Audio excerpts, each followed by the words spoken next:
দেখতে পাচ্ছেন এই হচ্ছে বাড়ি, আর এই হচ্ছে তারা থাকছে যে তাদের ঘর। এটা ছিল ইবাদত খানা ওনার।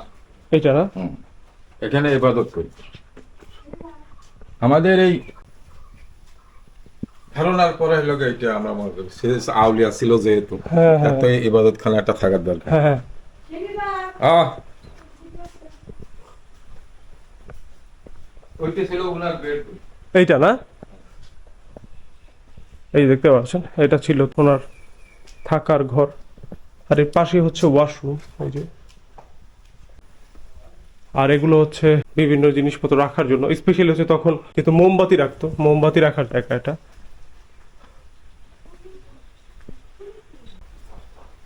ভিতরে আসলে জরাজীর্ণ হয়ে আছে পুরো বাড়িটাই, তারা থাকছে এখন।